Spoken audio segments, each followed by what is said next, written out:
Pete, let's try again. What's up? I'm here. What's up, man? Yes. Woo. What's up, man? How we doing? I'm good. I love that intro like 2 minutes ago when my mic didn't work. So. It was fantastic. We were gonna have you rap. Yeah. We're gonna give you have you do the first few bars of "Ugly," which I'm sure you know Bubba Sparks' first hit by heart, but it's okay. It's all right.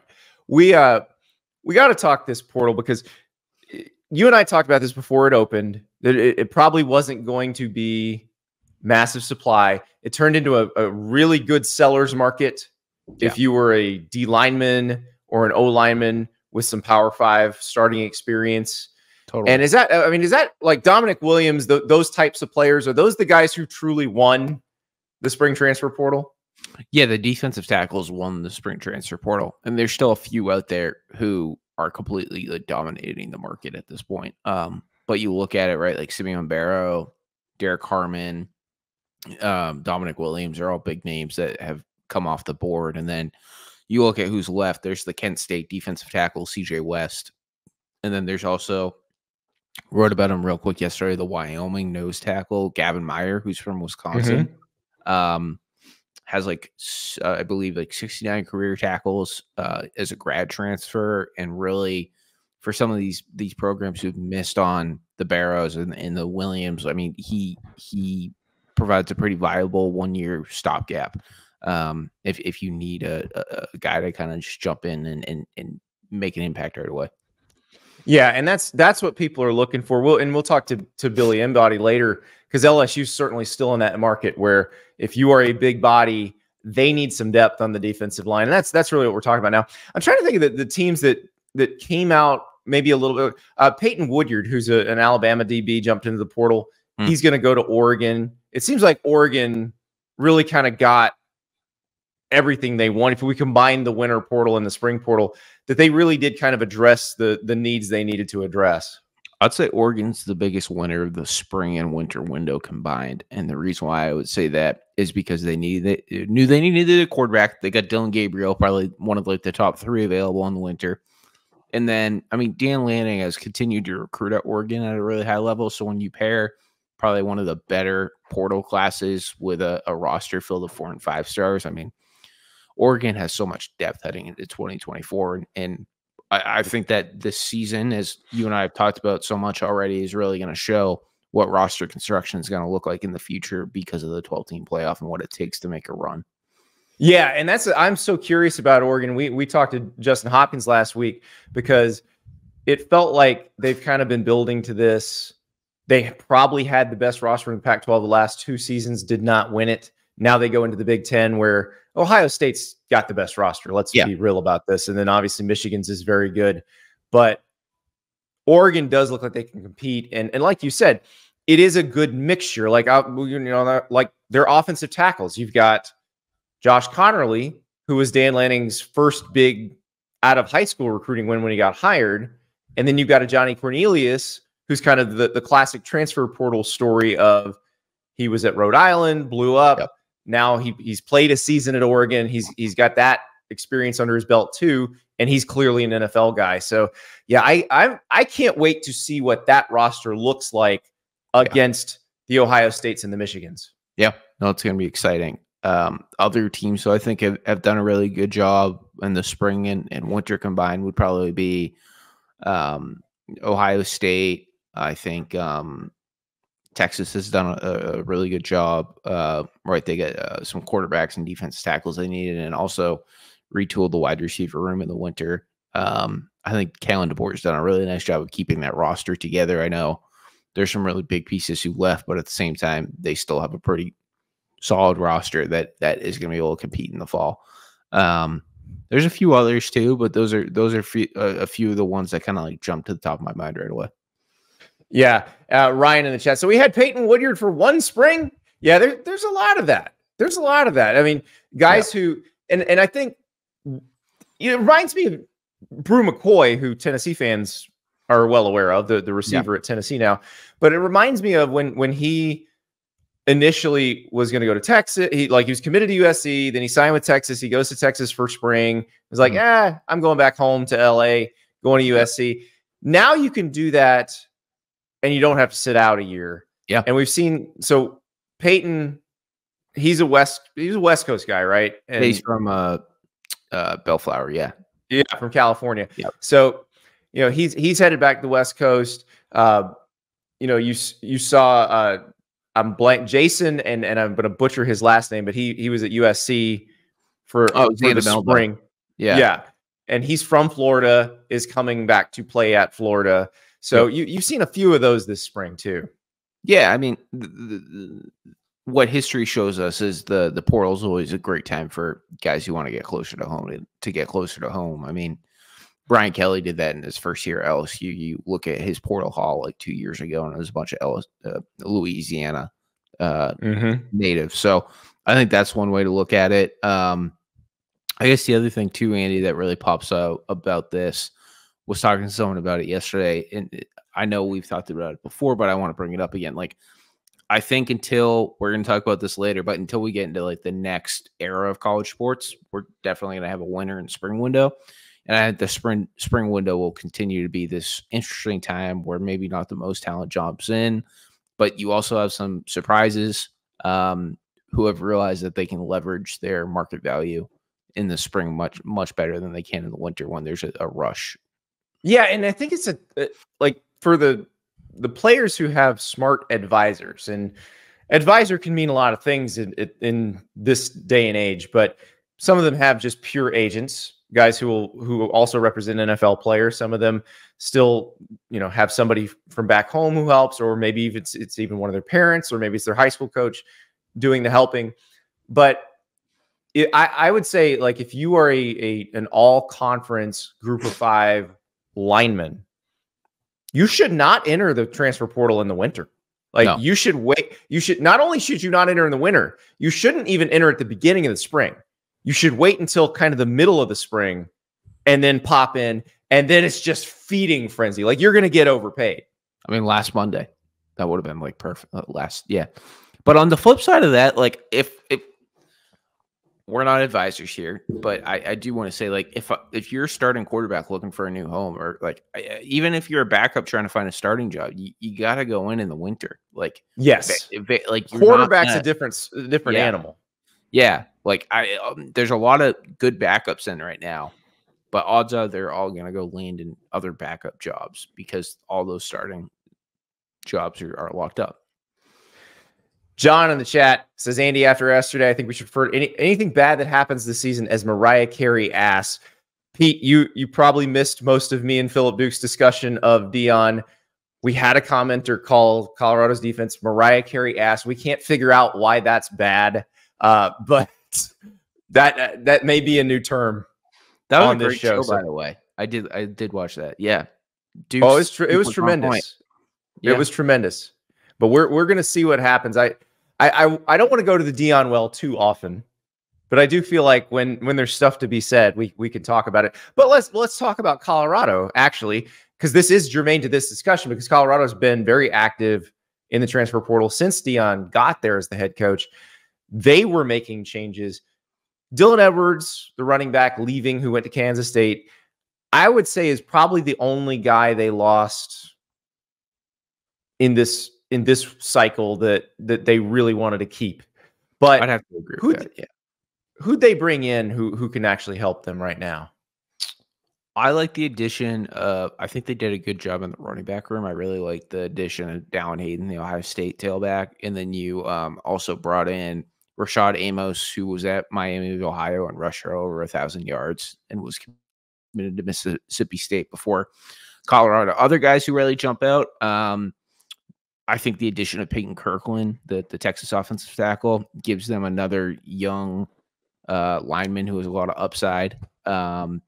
Other guys I look at, they added some, you could argue, maybe underrated defensive tackles. They brought in the Ohio defensive tackle, Rayan Buell, who had an outstanding 2023. We'll have to see how he meshes in the Big 12, but that's one that pops out. I think they did the right things on the defensive side of the ball, Andy, and now I guess we just have to wait and see how it all plays out. But the offense has all the tools it needs to be really good. Except maybe the line. We'll see. Well, yeah, they're starting left tackle into the portal, but again, that was not one I was that worried about, because that was my assumption was Jordan Seaton has been as advertised, the true freshman who is the highest rated offensive lineman in the class of 24. Like, my assumption was he's been as advertised, he's plugging into that spot. So it made sense. But that's the only thing I worry about. And like you mentioned, the one from Texas coming in with 4 years of eligibility, like that's the one thing, because my thing with Dion is it doesn't feel like they're trying to develop anybody. It feels like they're just churning them through on in terms of the backups. But if you're going to take somebody like that and you do want to develop him, like that could pay big dividends in a couple of years. They also brought in the Clemson offensive tackle, Zachariah Owens, who was a 4-star and I believe a freshman. Let me check real quick. Yeah, he was. Yeah, he was a redshirt freshman. So he's got 4 years. Another guy, 6'5", I think. 385. I mean, another guy who was a ton of upside. And how does the development go? I mean, how does everything go? I know Dion has shut down all the rumors this spring that he's only going to be around for Shedeur and Travis and Shiloh and then leave. But this is going to be the true test of, can he develop an offensive line? Yeah. And if they can, then it's a different story. Phil Lodehold is their offensive line coach now, former great Oklahoma Sooner, and kind of studied at the foot of Bill Bedenbaugh the last few years, helping him at Oklahoma. So yeah, there's a chance that works out. It's just, we got to see it, because what concerned me was basically everybody they brought in last year who was a backup, they were like, flush. Yeah. Here, we're getting a whole new set of backups now. And that makes you worry about, okay, how's your depth? Have you tried to have any continuity? We'll see. Again, with Colorado, we need to see it on the field, and we won't know until the season starts. But Miami's another one that I feel like did, from a personnel standpoint, plug the spots it wanted to plug. I think Damian Martinez, the running back coming from Oregon State, might be the highest impact transfer they wind up having. I don't know. Other than Cam Ward from Washington. I mean, I'm talking about this spring window. No. I'm saying, I don't know. We'll have to see where Tyler Barron goes. I mean, that's the other one I want to ask you about. Yeah. He was at USC this weekend. He's been to Miami. Ole Miss has continued to talk to him. I'm not saying anything's a done deal anywhere, but I think Miami's definitely still in the mix. And you talk about a guy who, I mean, I think he's the number 2 available player on the board right now for the On3 industry ranking. And I think Tyler Barron brings a lot to the table. And I mean, when he's on, he's on. Yeah. He was the edge rusher opposite James Pierce at Tennessee last year. Yeah. Transferred to Ole Miss. Now he's in the portal again. Like you said, Ole Miss is not out of it yet, but could wind up somewhere else. Yeah, the Miami thing is very interesting, because if he let's say he's on and you put him opposite Ruben Bain, because Ruben Bain could be the guy we're talking about the way we talk about James Pierce now. Yeah. So, and that's the thing about Miami that I find interesting, because all the things we just said about Colorado, where it's like, okay, who are you developing? It does feel like Miami has developed some of those homegrown guys. Yeah. We're going to see Samson Okonola move into a starting role on the offensive line. We saw Francis Mauigoa start all last year. Ruben Bain, obviously, is the guy they recruited who was awesome right off the bat. So that's one where you just, again, prove it on the field, but it does feel like you have the pieces in place. It's funny because Miami is sort of like a step behind developmentally Oregon, which is where Mario Cristobal came from. Funny how that works. Yeah. You know who another homegrown guy is who will probably become Ward's top target is Xavier Restrepo. Yeah. I mean, he could have a really big season, and you bring Sam Brown in, another option too, makes it a little tougher for secondaries to try to defend. And Cam Ward's going to have plenty of targets, so it should be fun to watch. Well, we got to talk about a boomerang too. I love when we have a boomerang. Philip Dukes, our colleague at On3, is the one who came up with this term, boomerang transfer, for somebody who leaves a school and then comes back to that school. Amorian Walker from Michigan is your latest boomerang transfer. He's tweeted twice in the last 4 months. One to say he committed to Ole Miss in January, and then one this past weekend saying he's back. Yep. Big pickup for Michigan. He transferred to Ole Miss as like a cornerback, I believe, but when he was at Michigan, he was also seeing time as a wide receiver. It's unclear at the moment which position he's going to play, but either way, I think there's a need at cornerback at Michigan right now, and there's a need at wide receiver too. So a guy who can do both is probably going to get some playing time and definitely be used this fall. I feel like Travis Hunter has inspired a new generation of two-way players, because you're hearing about that a lot more of guys that are coming in, and maybe they're one, maybe they're both, but maybe you play them both. Yeah. I mean, Memphis was trying to pitch. I'm not sure how active that is now, but they're willing to tell Cormani McClain, hey, if you want to play wide receiver, we'll let you. Well, and look, why not? If you have ball skills, if you're the type of corner that we're talking about, the 6'1" rangy guy, and you have ball skills, you can definitely help at receiver too. And plus you understand what the guys defending you are trying to do, because that's what you've been playing. So yeah, I definitely think it's hard to do what Travis Hunter was doing, where you're playing every snap. But in certain packages, why not? I mean, if you've got the person and the athleticism, just give the other team something else to think about. And he clearly has a knack for finding the ball, right? I mean, I believe he led Colorado in interceptions, or he was up there. And then, yeah, I mean, he's a great wide receiver too. So maybe we'll see more of it this season. It would be something to monitor for sure. Yeah, I always like that. That's a little. I mean, look, that's what won Charles Woodson the Heisman. Yeah, that the playing the receiver, the returning of the kicks, and all that.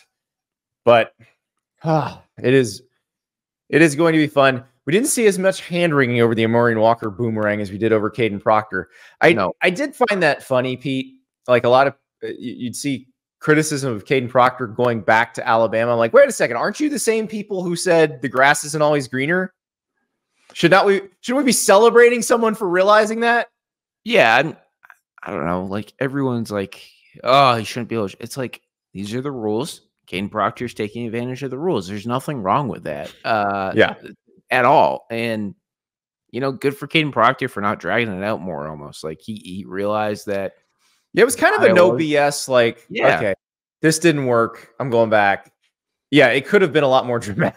I mean, we could still be covering where he was going right now, but I mean, he basically was like, okay, I'm going in the portal and I'm going back to Alabama. And it was, I mean, we knew what was happening. It was all predicated, but we knew on day one of the portal, he was going in and he was going to go to Alabama.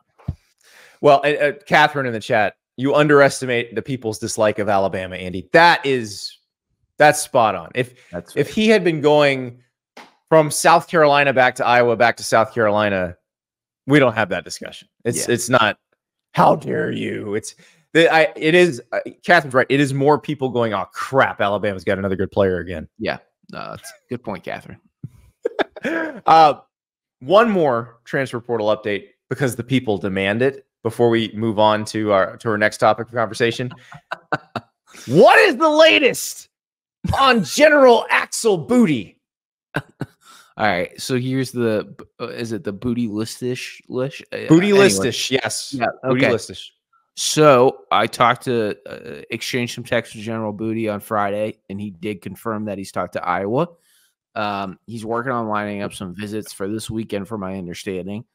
But I also think we have to note here that I was also going after other portal quarterbacks. So by no means is it like a done deal. The Hawkeyes are hosting Northwestern quarterback Brendan Sullivan on campus today. And Brendan Sullivan was probably going to be a Northwestern starter. Yeah. Maybe. So I guess we'll have to see how it all goes. The truth. CJ West update. I've heard a lot about Wisconsin. I mean, not Indiana and Rutgers, excuse me, but don't have any updates as of this week. I think that CJ West is a guy who hasn't made a decision. There's a lot of market need for him, so it won't surprise me if he ends up somewhere that wasn't really on our radar. Thank you so much for watching. Just a reminder, subscribe to this channel right here so you never miss an episode of Andy Staples on 3. And oh, by the way, watch all the other great videos on the On3 Sports YouTube channel.